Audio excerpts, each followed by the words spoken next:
Ô Marie conçue sans péché. Quand on vient de recevoir une leçon, on n'éprouve pas de la joie, mais plutôt de la tristesse. Mais plus tard, quand on s'est repris grâce à la leçon, celle-ci produit un fruit de paix et de justice. Ce verset s'adresse à des chrétiens découragés par la persécution, en grande souffrance, qui ont besoin d'être revigorés. Or, il les exhorte, livre des proverbes à l'appui, à faire bonne contenance devant l'épreuve et leur indique que c'est pour votre correction que vous souffrez. Frères et sœurs, quand l'épreuve nous accable, quelle qu'en soit la nature, catastrophe, maladie, échec, calomnie, quand nous tâchons de lui donner un sens, le risque est grand de buter sur le non-sens ou d'en attribuer la cause à Dieu. Les atrocités commises sur cette terre, les tortures auxquelles l'homme est soumis de la part de l'homme, la coprésence des habitants des sommets et du peuple des égouts sous le regard de Dieu.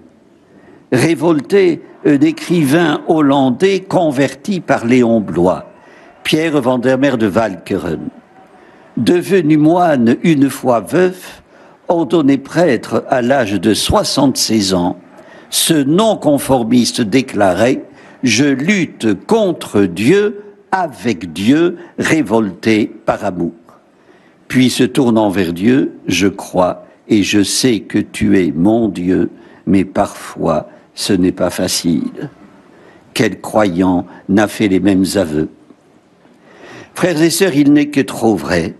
Les violences, les épreuves subies en cascade désespèrent au point de fragiliser la foi. Or, elles ne sont pas dues à Dieu, mais aux échecs de l'amour, aux innombrables actes d'injustice dont se rendent coupables ceux qui oublient qu'entrer dans la maison du Maître oblige à passer par la porte étroite. Ils ont même le front de se prétendre amis du Christ pour avoir mangé et bu en sa présence, l'avoir écouté sur les places.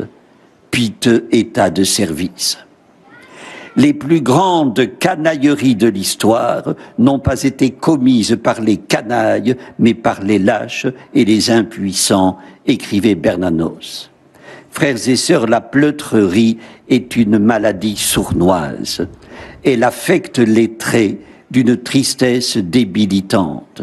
Le diable a né le prince, il n'a pas son pareil pour la travestir, disait saint Philippe de Néri, qui délivra un possédé en le faisant rire. Mais la tristesse dont parle la lettre aux Hébreux, dans le sillage de saint Paul, est de toute autre nature. Elle a pour origine une leçon, une correction venant de notre Père et dictée pour notre bien. C'est pourquoi, frères et sœurs, dans la foi, il nous est demandé d'endurer le poids de l'épreuve en priant le Seigneur de nous aider à la supporter, à lui donner sens en dehors des subterfuges du bien et du bonheur, selon une règle qui n'est pas celle du monde. Donner du sens à l'épreuve. C'est inscrire sa vie sous une férule paternelle. Une éducation entendue au sens biblique comme une correction. À telle enseigne, écrit l'auteur de la lettre aux Hébreux, que celui qui n'est pas l'objet d'une correction paternelle peut être tenu pour bâtard.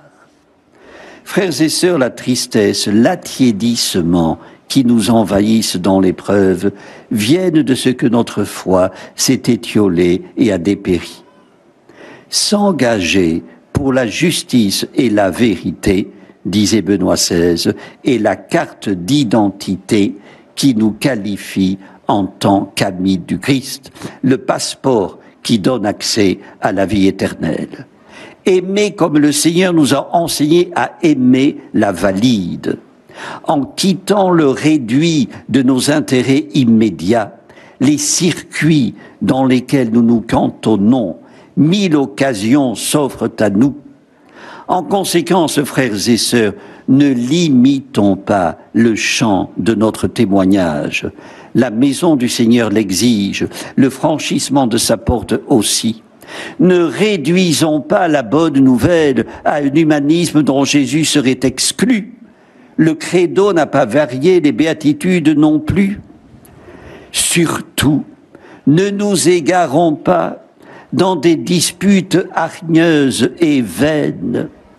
Que d'énergie perdue, de force gaspillée à défendre des points de vue très secondaires, tel le fait de savoir s'il faut communier sur la langue ou dans les mains. Quelle incidence cela a-t-il sur notre salut? En revanche, lutter contre l'égocentrisme, le dessèchement des cœurs, le mépris des autres, le manque d'amour, voilà la priorité. Frères et sœurs, affirmons-le avec force, aimer et faire aimer celui qui est l'amour est la condition sine qua non pour passer par la porte étroite. Il m'est impossible de comprendre l'amour sans la recherche de la ressemblance, disait saint Charles de Foucault, sans le besoin de partager toutes les croix. Dieu assure à Moïse qu'il voit la misère de son peuple en Égypte. Voyons-nous celle qui nous entoure, ou fermons-nous les yeux, par manque de lucidité ou par manque de courage? Sommes-nous décidés à redresser nos mains inertes et nos genoux qui fléchissent, comme le demande la lettre aux Hébreux, à aplanir ce qui est rugueux, à dénoncer pour les corriger les égarements de nos Tibères, de nos Hérodes et de nos Pilates? Certes, frères et sœurs, s'en remettre à Dieu est un risque. L'acte de foi est un pari sur l'invisible. Dans les années 60, une religieuse Clarisse, à qui un père jésuite demandait si son monastère avait encore quelques novices, répondait « Mais non, mon père, pensez donc. De notre temps, on venait pour entrer, alors on restait. Tandis que maintenant, les jeunes filles viennent pour voir, alors elles s'en vont, parce qu'il n'y a rien à voir. » C'est tristement vrai, mais dans la mesure seulement où l'essentiel n'est pas à voir, mais à croire ce qui ne se voit pas, un pari ou un risque. Un proverbe oriental dit « Le sage regarde l'œuf et voit l'aigle. Il regarde la graine et voit un grand arbre. Il regarde un pêcheur et voit un saint. » Frères et sœurs, c'est ainsi que Dieu nous regarde. Laissons-le travailler en nous. Acceptons d'être corrigés par un Père qui nous aime. Amen. Prions le Seigneur.